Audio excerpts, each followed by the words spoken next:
to go to church. Now, I'll be honest with you, we didn't go that often because it was too far. Every now and then we'd load up and go down for Sunday meeting. And sometimes they'd have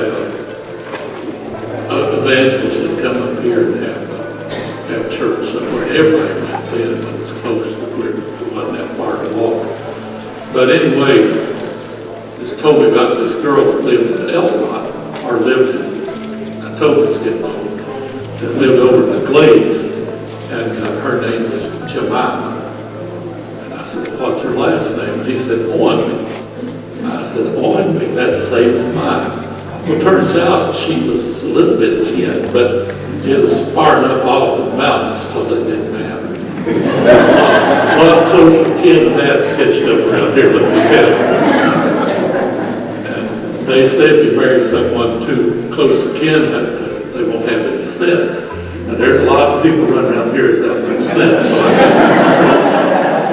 guess anyway, people call her Limey.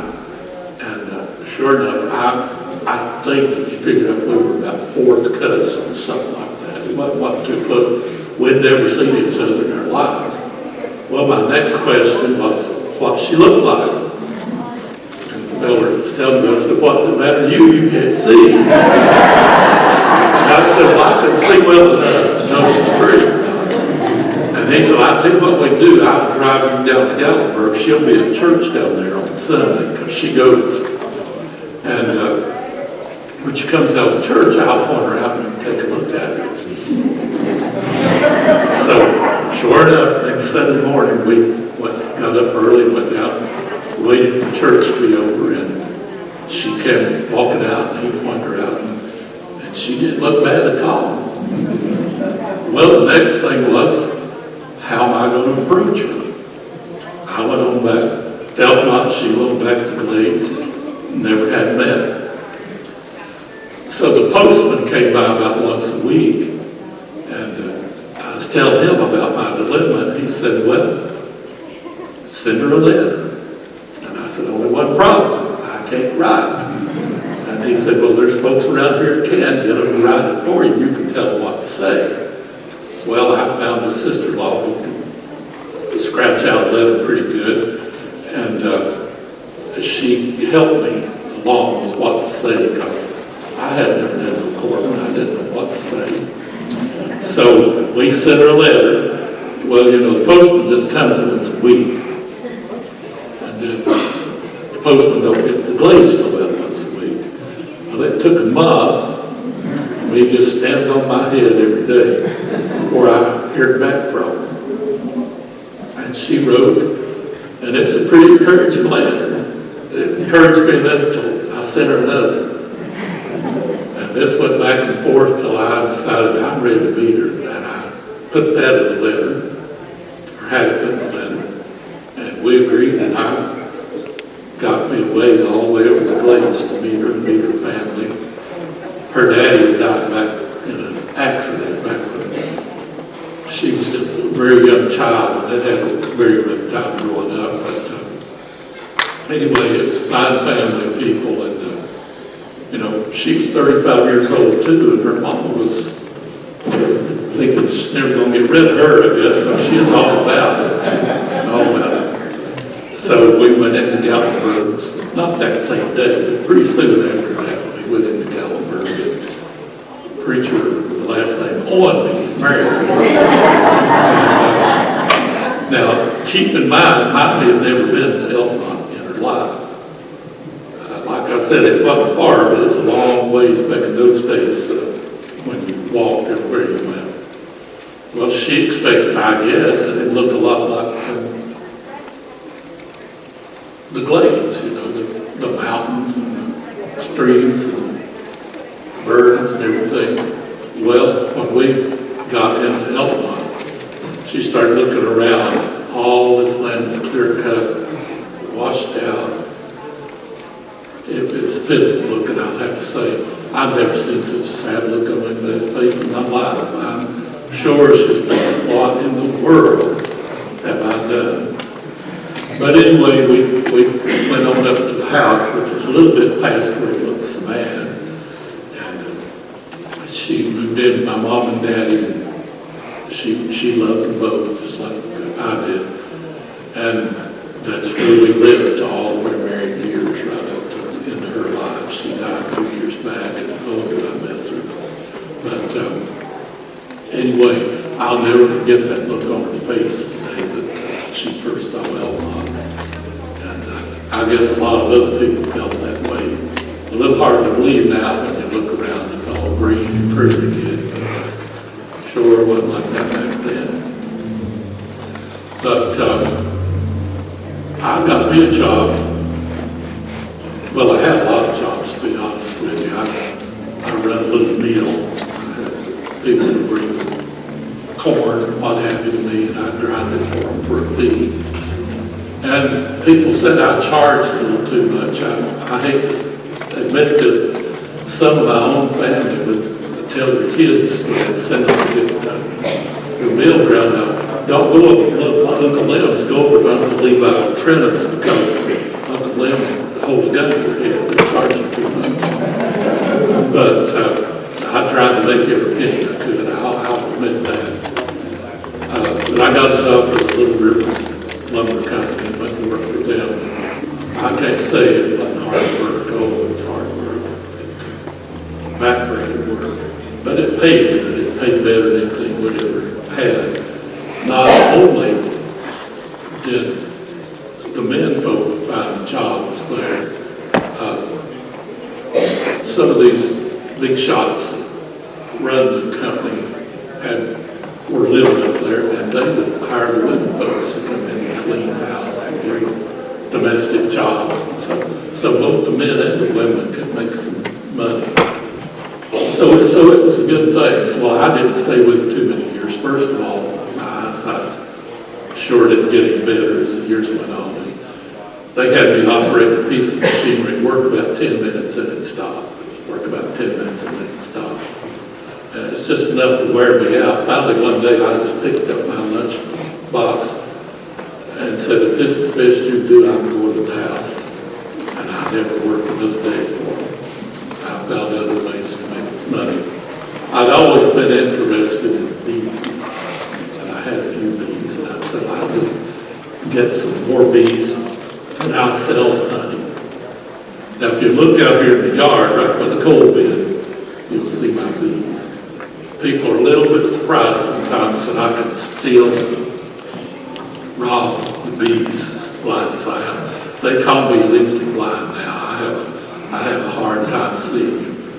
I can't tell you if that's a woman or a man or a dog or a cat right there on the second row. That's how bad my eyesight is now. But my hearing's good. I can still hear, and that helps a lot. But, Colonel Townsend had wore this land out, just wore it out. So, I guess he won't rid of it. And it just so happened that the U.S. government was wanting to buy it up because they wanted to establish a national park here. Well, none of us knew what in the world a national park was at that time. But boy, we was going to find out. They started buying up land, and my guess is if they'd had it depended on just little farms like what I've got here, they never would have got it done. But these people like Colonel Townsend had big patches of land, and they'd already raped it, so they were ready to sell it. So they sold it at a good price to the government, and which was a good portion of what became the national park. There were others in other parts, the champions, and different ones who had done the same thing to the land and sold it as well. So then they started buying up all these little pieces of property. Well, long about the same time, the people from Knoxville had seen how nice it was up here in this area. And, it bounces back fast. But once they quit cutting down trees, new growth starts and starts greening up and starts looking pretty again. And these people from Knoxville have money, built little summer cabins, they call them up here. they were pretty fancy looking, those mountain folks. You know, they weren't bad with cabins, but they just sat all close together out the road. They had this Appalachian Club, they called it, and they buy a little piece of property, just big enough to put a cabin on. And they'd come up and stay all summer.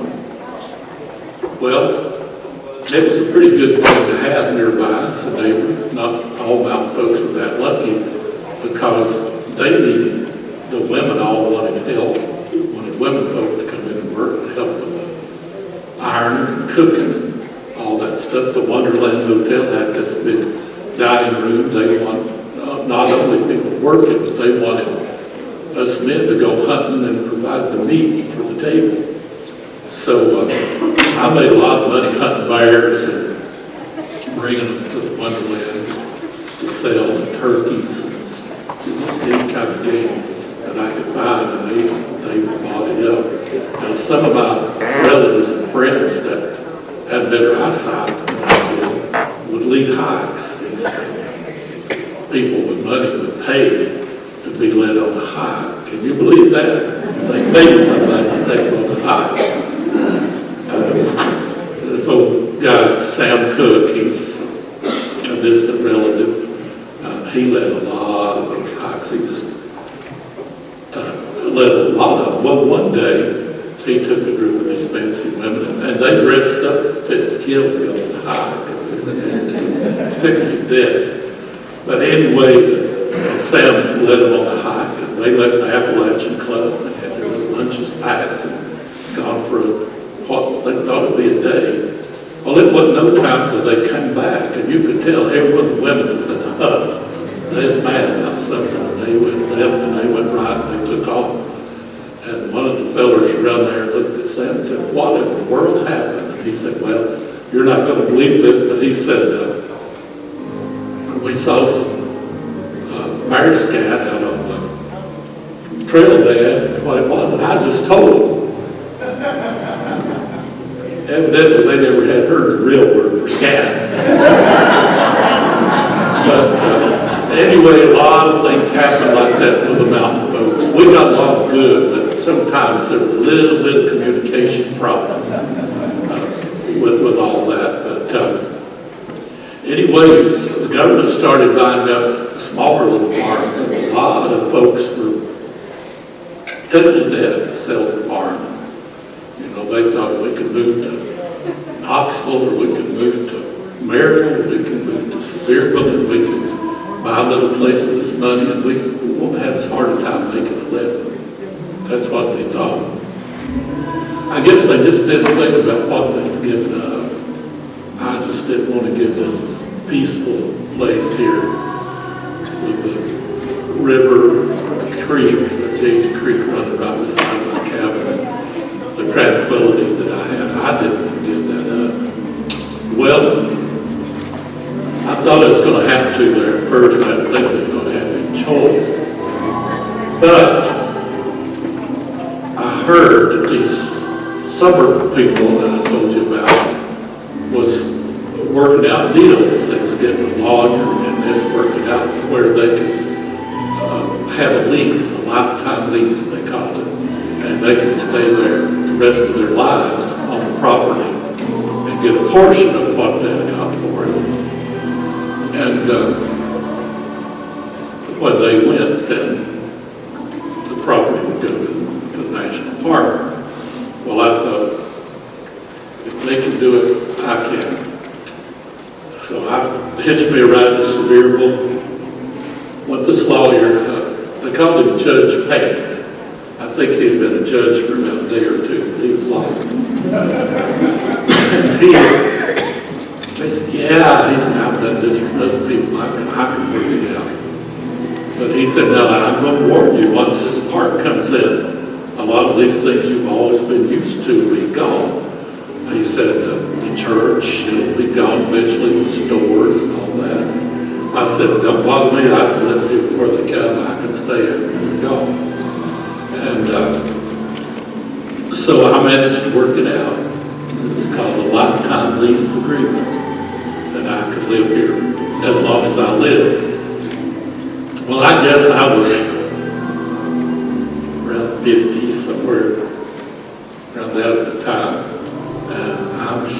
the government thought he ain't gonna be around much longer. But it's 1983 and I'm still here. But anyway, it's been just a wonderful, wonderful life living here. Of course, my mammy and my pappy, they went on years ago, no longer with us. Got down to it's just me and Mommy. Never had any kids, but oh, did we have a lot of nieces and nephews. One of Mommy's favorite things in the world to do was cook for the nieces and nephews. And they'd come to visit. And you know, people today have small families. Your nieces and nephews come as one or two. Well, it was 6 or 10 back then. There was a lot of them coming. But we was born happy. We'd make pallets on the floor and they'd sleep out in the yard.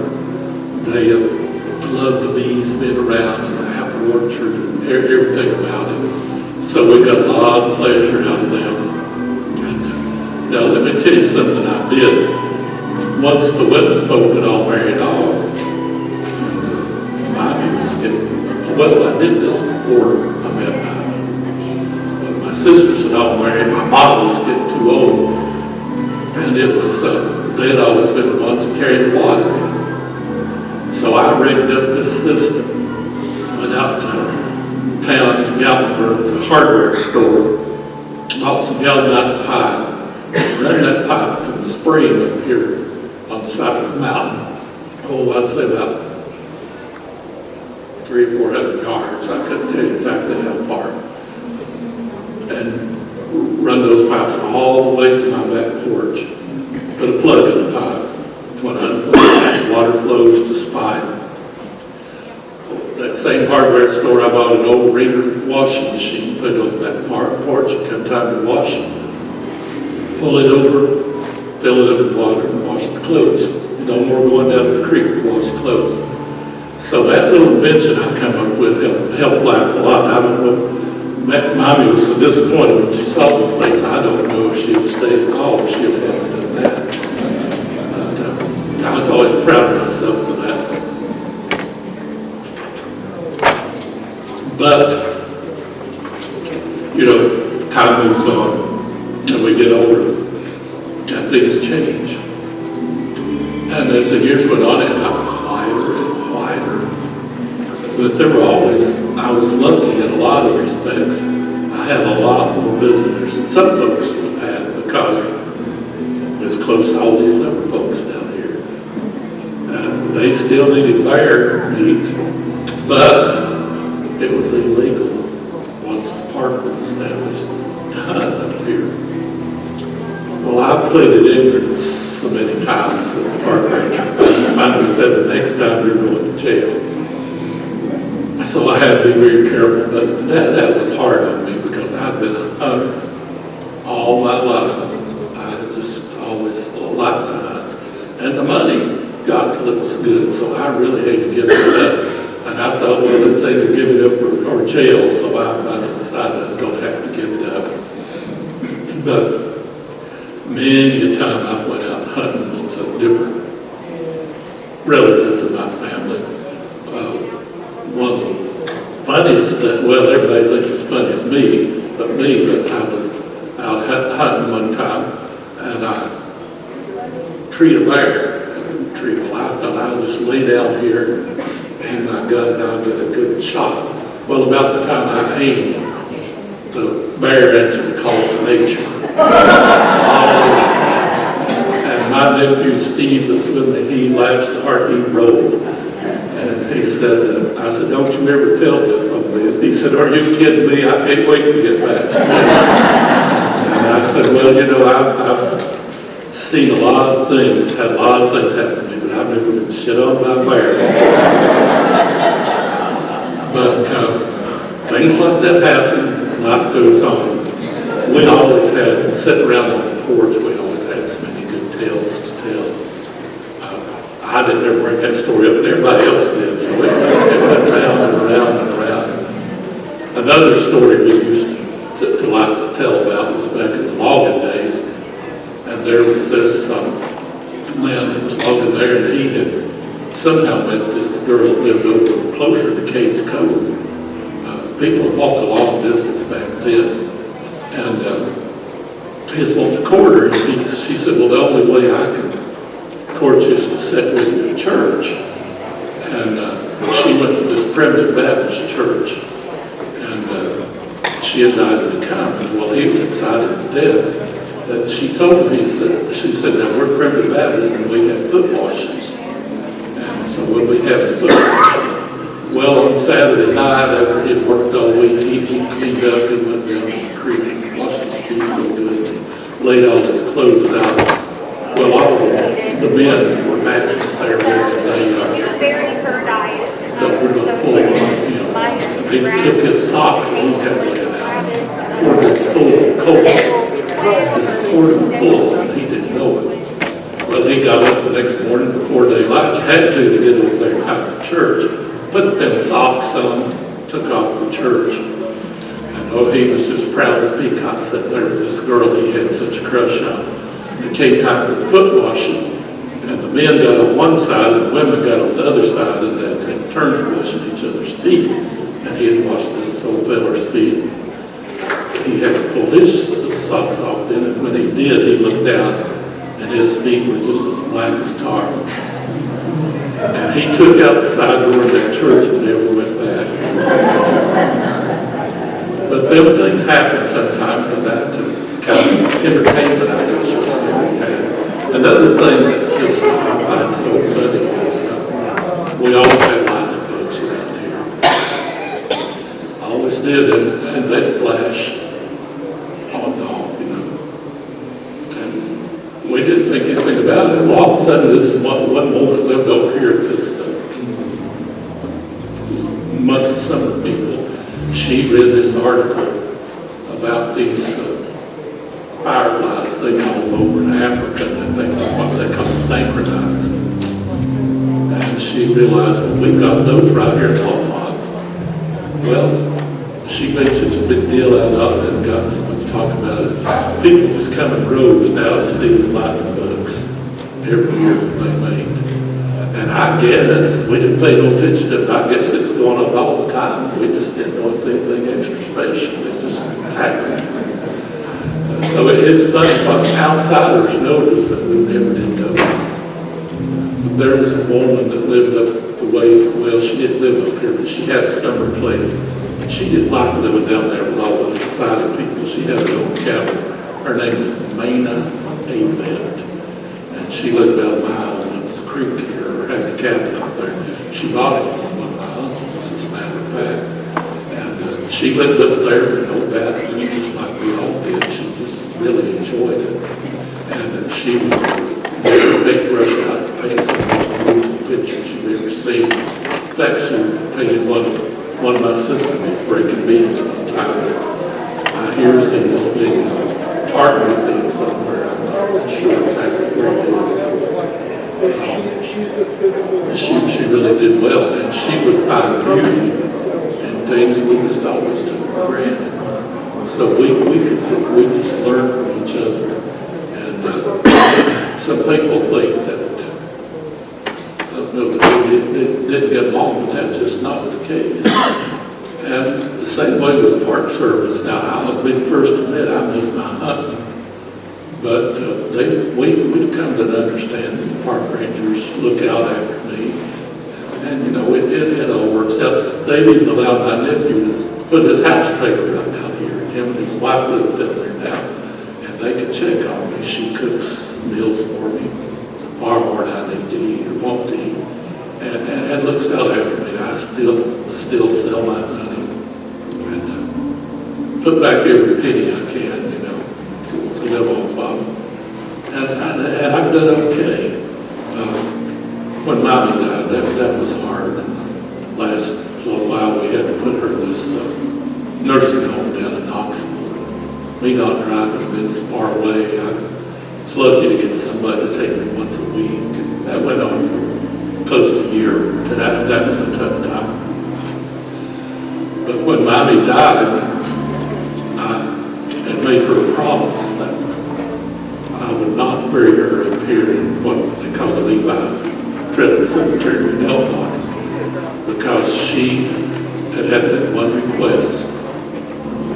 Far as I remember, once the park came out, she said, when I die, don't bury me in the national park because they care more about bears than they do humans, and I don't want the bears digging up my bones. So I couldn't bury her here, even though my parents were here, a lot of folks. So some of my relatives, cousins and what have you, had moved down to Wares Valley when they had to leave the park area. And in time, they even moved the apartment that moved to church. It used to be up here down there. They renamed it. Instead of Elkmont Church, it was called Valley View Church. Well, they'd started a little cemetery there on my cousin Boss's property. And I thought, well, I'll just take her down there and put her there. And I did.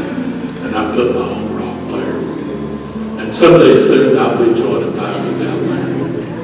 And at my age, the way I've been feeling lately, it probably won't be long. But as I said, if I make it to the 27th of February, I'll be 95 years old. And you can't ask for much more in this life. But I could ramble on all day, tell stories, anything I tell be the truth, the best I can remember it. But I'm going to shut up now, and since we're all here, it's so quiet, listening like God's an instant character or something. I'm going to, well, let me tell you what I'm going to do. And then I'll let you ask me a few questions. And we might just stay till it runs out here. I have a feeling that ain't going to be long. But anyway, when, let's see, I forgot what I was going to say. Okay, I'm just going to open it up for questions now. This lady right here on the front row has a question. How old were you when you died? I didn't make it in 95. The day after Christmas in 1983, I walked out and it snowed just a little bit, and I slipped and fell. And they took me all the way to Knoxville, Fort Sanders Hospital, and skipped a little bit at first, and then I had a stroke on the 16th of January. I died a little over a month before my 95th birthday. You bought honey for me? Best honey you ever ate, wasn't it? You got a bargain. Sure did. Yes, sir.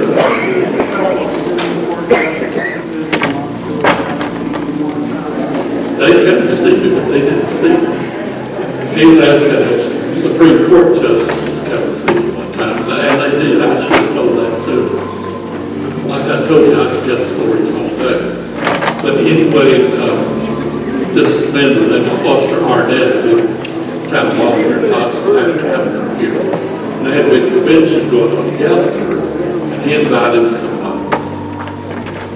Supreme Court justices, two of them, to have lunch at his cabin and then come up and meet a real mountain man.